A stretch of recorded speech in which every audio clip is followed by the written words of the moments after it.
Most foreigners don't move to Thailand because they want a promotion. They don't move here because they want a bigger house, a better postcode, a more expensive car, or a higher position on the corporate ladder. In fact, for many people, that's exactly what they're trying to escape. They're tired of the rat race, tired of keeping up appearances, tired of feeling like life has become one giant competition where everyone is measuring themselves against everyone else. So they pack their bags, they move halfway around the world, and for a while, it feels different. The weather is better, life feels simpler, the pressure seems to disappear, but then something strange happens. You start spending time around other expats.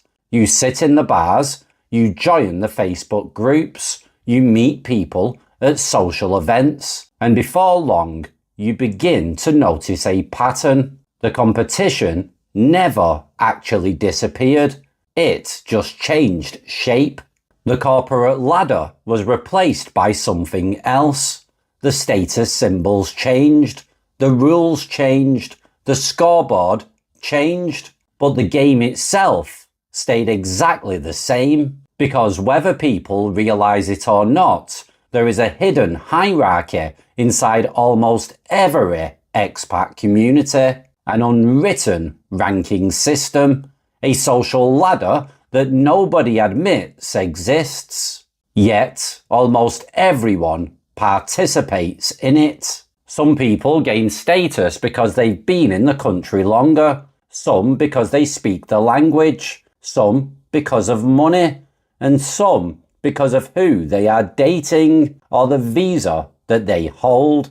And some simply because they've convinced themselves they're more integrated than everybody else. Now, nobody writes these rules down. Nobody votes on them. Yet somehow, everybody seems to understand them. And once you start seeing this hidden hierarchy, you realize something fascinating. Most of us travelled thousands of miles trying to escape the judgment, social climbing, and status games back home, only to rebuild a completely new version of it under a palm tree. So today, let's talk about the hidden expat hierarchy, the one nobody admits exists, but everybody can see.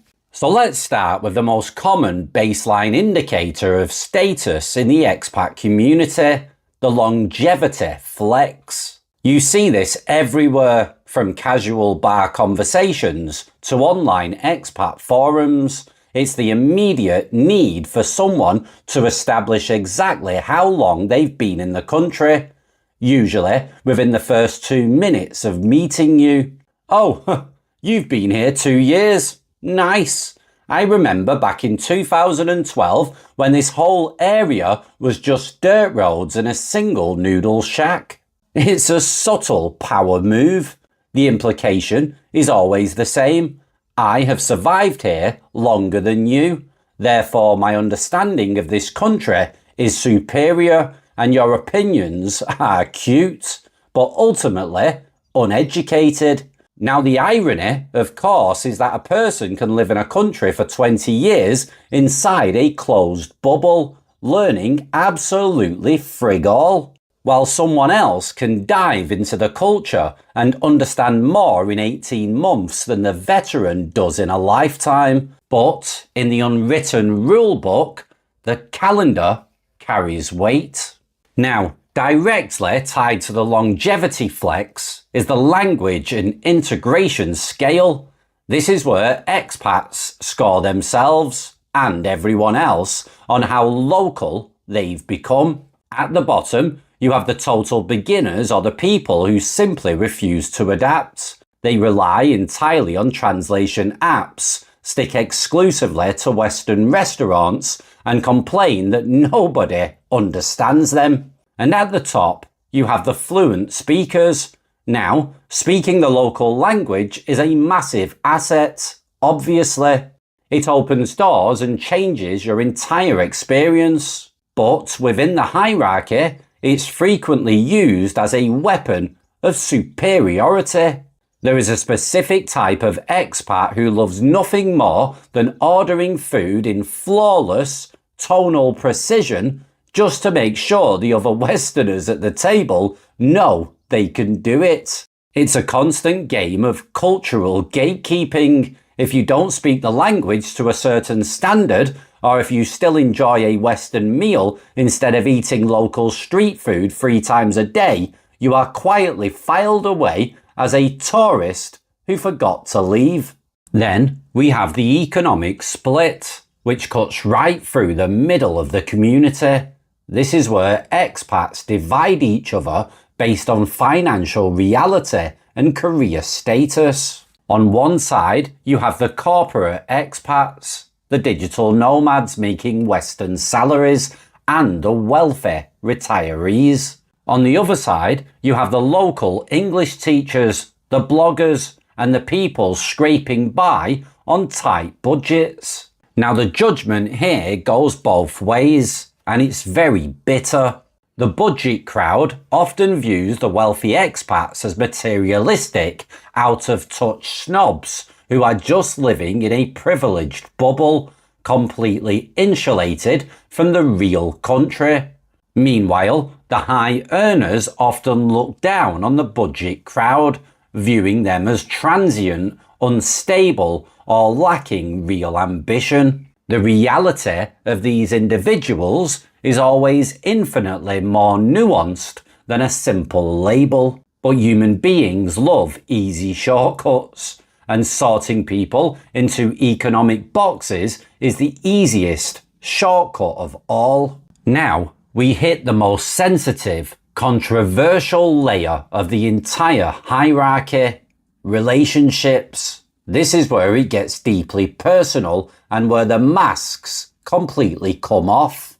Expats judge each other ruthlessly based on who they date, marry, or even stand next to in a bar. Everyone will deny this. They'll swear they mind their own business. But just watch the room next time you're out. The social dynamics don't lie. If an expat is married to a wealthy, highly educated local professional in the capital, they're instantly handed a certain level of social status. But if that same expat is dating someone from a poor, rural, farming background, the judgment from other foreigners is immediate, even if it's silent. The guy in a traditional family unit gets a completely different look than the guy spending his weekends bouncing through the nightlife, chasing transient relationships. We attach instant status to these dynamics, and worse, we attach massive sweeping assumptions to them. Everyone claims they don't judge, but the whispers and the side eyes happen every single day.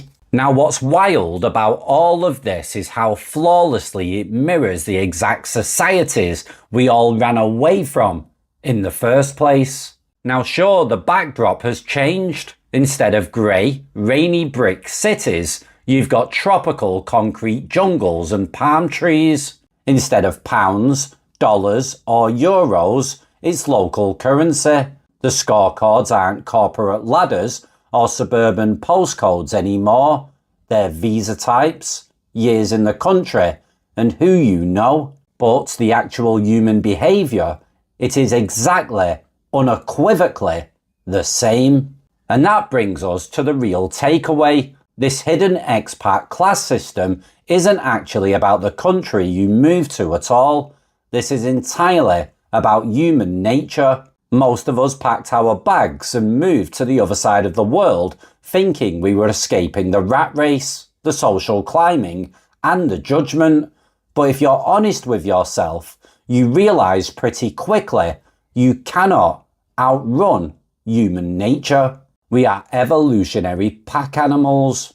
We build hierarchies wherever we land because our brains are wired to track status and safety. If there are no obvious ranks, we invent them. If there are no official scoreboards, we build unofficial ones. out of whatever we can find. It's just what people do.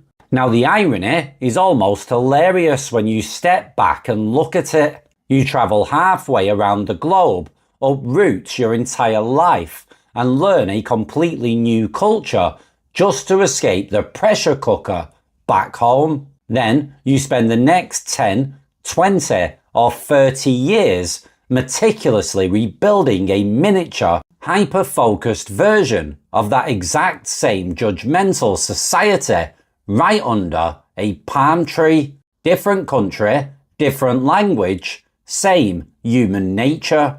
But seeing this game for what it is shouldn't make you cynical. It's actually the first real step toward the freedom you were looking for when you bought that plane ticket. Because once you see the hidden hierarchy for what it really is, just insecure human projection, you realize the most liberating truth of all. You don't actually have to play it.